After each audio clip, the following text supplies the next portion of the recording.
Hey guys, me again. Alright, so we've had a lot of people basically contacting us and wanting to learn more about that whole commercial side in the rodent. So what I kind of want to take you through today is a little bit of a talk about how the commercial rodent breeding side gets a bit of a bad rep, and that's a lot to do with probably, shit people rather than the actual process itself.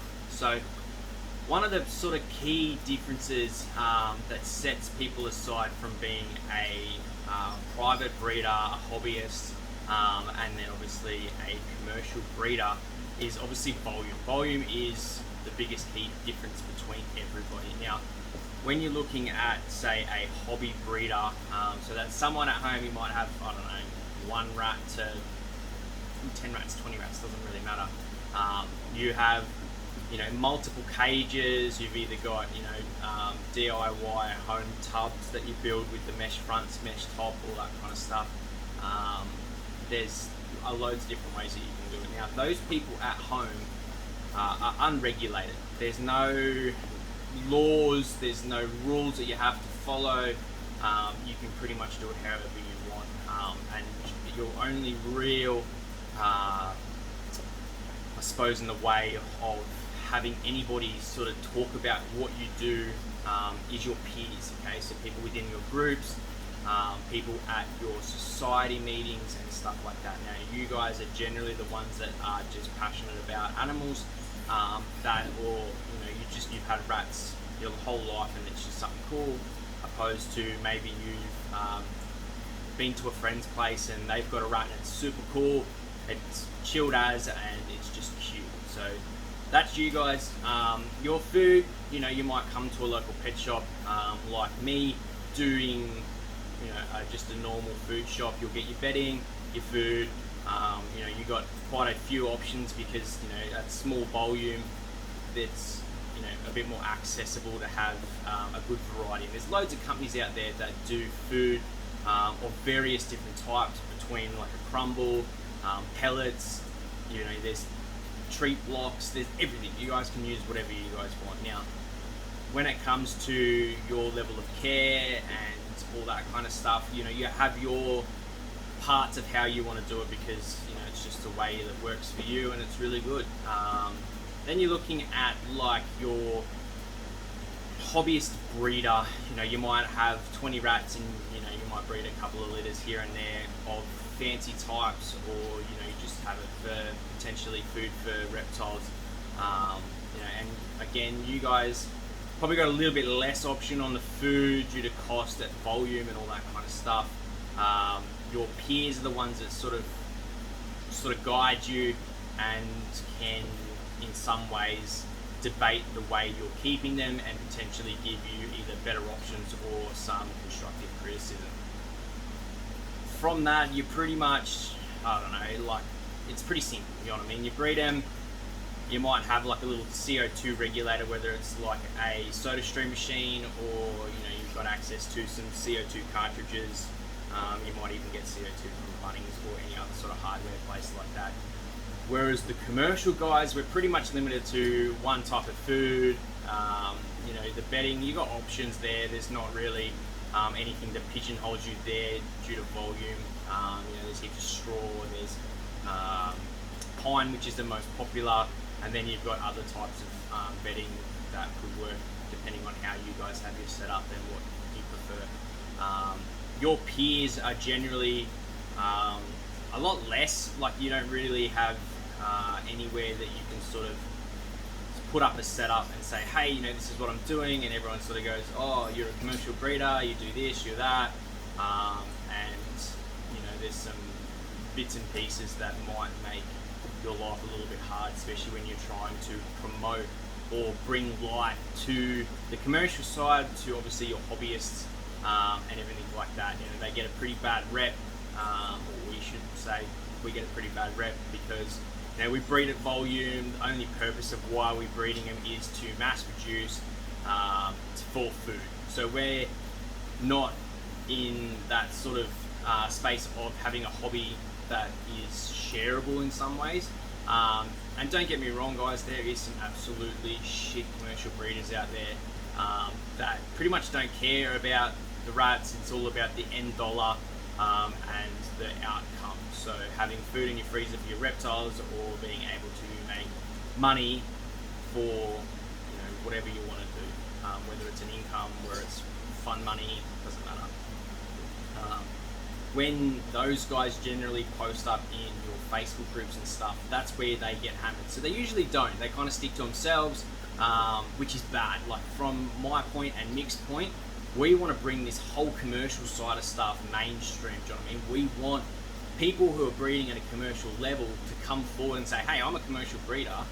This is what I'm doing. This is how I do it, and get some feedback, because if you don't get the feedback, it's really hard to either change what you're doing wrong, or not necessarily doing something wrong, but the process could be a bit better, your care could be better, and at a commercial level, do you know what I mean? We have tubs that are very close to each other, so if we do get things like the cold and flu outbreak, like it's going to jump from tub to tub, which is not very good, which will probably force a lot of people to gas them all off and then start refilling those tubs up with new stock that may not be affected or whatever, or you can quarantine it. You can use your water bottles to put medication in it, and then you can treat every single rat in that rack, or in multiple racks, without actually having to go in and physically individually treat each tub. So there's things like that really I feel get missed in that sort of rodent space, where as a breeder, commercial level like me, I don't know everything. I know pretty little really in the grand scheme of things. We breed for pets here, so we've got our colours and our mutations and all that kind of stuff that we get to play with and sell downstairs in the shop for people who want to get into having a pet, or potentially those companion animal type side of things. Now, the other thing that I find is probably one of the biggest, I suppose, differences is when you're a commercial breeder, we can't just breed at volume and gas it all off and then just sell it, make a whole heap of money, and then rinse repeat. There are like council rules that you've got to apply with. You've got RSPCA rules that you've got to apply with. Your health and nutrition becomes more and more of a big point, because again, at volume, if they get sick or there's outbreaks or anything like that, you are going to lose money. So in the commercial side, a lot of it comes back to money, but there's so much more involved, and I think that both the hobbyists and the commercial breeders can learn a lot from each other. And when you're looking at that whole Facebook kind of witch hunt on the commercial side of people, it doesn't sort of help anybody, like it's really just making things worse. So the home breeders, there's no regulations, you can do whatever you want. If you want to have a little shoebox like this big and keep 10 rats in there, you can do it, no one can stop you. At the commercial level, if we did the same thing, we would get shut down. We'd have RSPCA here, we'd have all these different organisations for animal cruelty. So the commercial guys are quite heavily regulated on how they do things. Do you know what I mean? Like they've got to have 24/7 aircon, you've got to have some sort of dust filtration. Obviously there's that whole smell side of it, because at volume it's quite stinky. Like you've got to manage a lot of different things. So when we sort of produce a product and put it in the freezer, everyone's like, yeah, cool, sweet. But the whole back end side of it is so in depth and so key that your processes have to be followed. There's no comparison. And I think that, again, when you've got a commercial breeder not being able to promote what they're doing and promote the benefit of being able to do it at a large scale properly, it kind of keeps the people who are doing it properly getting crucified, being the same sort of kettle of fish as those that are doing it wrong, and getting away with it. So we are a big supporter of, if somebody is doing the right thing and they want to learn and they want to push that next step, help them, support them. Let's be a community that gets everything done, because at the end of the day, the shit people who are putting out poor quality animals, they've got poor living quality and all that kind of stuff, we can't sort of differentiate between the two and say, hey, you're doing it wrong. You need to do this. You need to do that. Like, lift your game up, because at the end of the day, we're dealing with animals. Do you know what I mean? Like, the better the welfare for them, the better the output, the better the quality, and everything like that. Stressed rats, stressed mice, they kill babies, they die, you know, they cause disease. It's just, it blows out massively, and having it at a large quantity just makes this whole thing so much different. So that's kind of the differences between sort of what I call the three levels. And I find that if you guys can find the people who are doing the right thing, let's nurture them, let's help build them up, and by virtue of doing that, we're going to be able to create this society where the breeders at home or the hobbyists at home can say, wow, that's such an awesome setup. Like, you know, they might have questions because it intrigues them, because they've only got 2 rats and they think, well, how's it done on a big scale? How is, you know, what's your food like? What's the bills like? All that kind of stuff. Do you know what I mean? Like, I'm pretty open and honest. We go through probably a pallet of food a month. We're going through a pallet of bedding a month. So, you know, you're looking at anywhere from about $700 for your bedding in a big, massive pallet of it. Your food, it's roughly $1,400. Your aircon that we use in here costs about $700 to $800 a month to run 24/7. Maintenance is pretty low because we do try and keep up with that sort of pre-checks and making sure everything's tidy and flushed and all that kind of stuff. So we sort of reduce that reactive maintenance side of things, which obviously blows out your costs. So all that kind of stuff, I'm really kind of a big advocate of people being able to ask those questions and get an honest reply on that. So if you guys have questions, pump them through to me. Like, I'm more than happy to answer them on Instagram, Facebook, in the groups, you know, YouTube, where we post a lot of these content.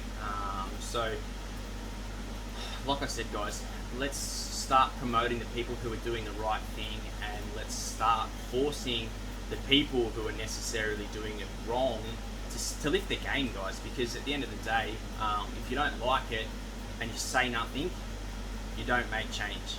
Again, if you don't like it and you voice a very strong, opinionated type of response to people who have got it and they've got the issues, they're going to go, stuff you, I'm not listening to you, like, you're a dick, who cares? And then you've got obviously all those arrogant people who are kind of like, I just don't care. Like, say what you want to say, I'm not changing nothing because why should I?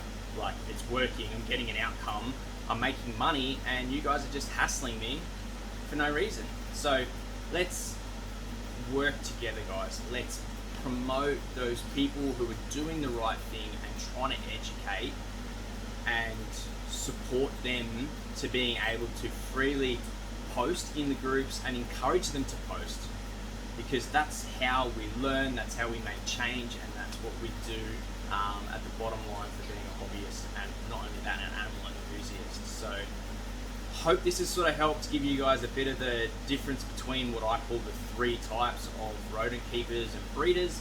And yeah, like I said, guys, if you want to know more, let me know. We'll do some more videos and explain it all, because I think it's really important. Alright guys, have a great time. See ya.